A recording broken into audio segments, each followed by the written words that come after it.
Some have invested their very lives for this day.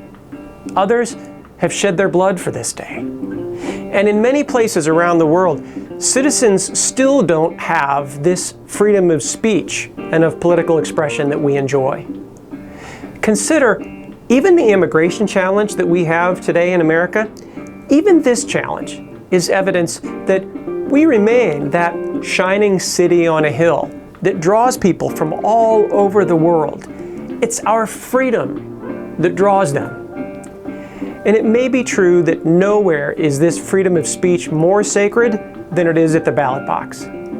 But here, it is both right and responsibility. Perhaps one beauty of the ballot box is that it gives us a pause to return to a place where we have the freedom to disagree without what has become this toxicity of disrespecting. One choice is not necessarily wrong, nor another right. You have your convictions for a reason. Others have theirs. And I have mine. Some have embraced this notion that it's their job to correct those who think and vote differently.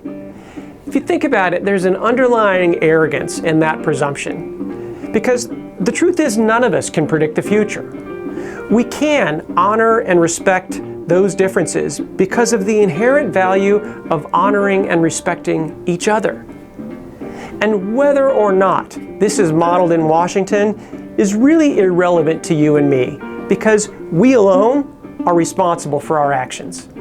So rather than feeling the need to correct each other, let's rediscover that each person has the same right, the responsibility, the privilege to vote according to their conscience. We may have differing perspectives, but they can be equally valid.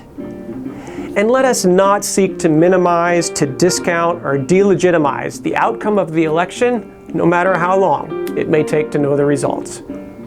There are those who have justified any reason to protest, to tear down, to riot, and destroy. But our imperfect history will not be erased because a monument is destroyed, a textbook is rewritten, or any other attempt is made to cancel a culture or protest the outcome of an election. Our national scars can be viewed either as evidence of a wound or a testament to healing. Tearing something down, that's easy. But intentional creation is hard work. It takes time, and it's done by those who accept responsibility and are willing to lead. So again, whether or not the civility comes from the media, entertainers, athletes, Congress, or the White House, this respect and civility can come from your house, and it will come from my house. We can disagree without disrespecting. We can utilize the discernment that is needed not to believe everything that we see, hear, or read.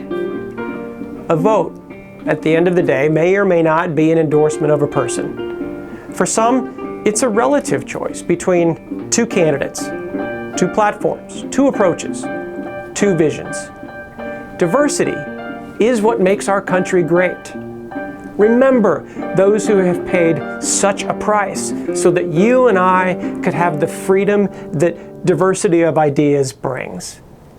And may we all remember that through this diversity, we remain the United States of America, one nation, under God, indivisible, and with liberty and justice for all.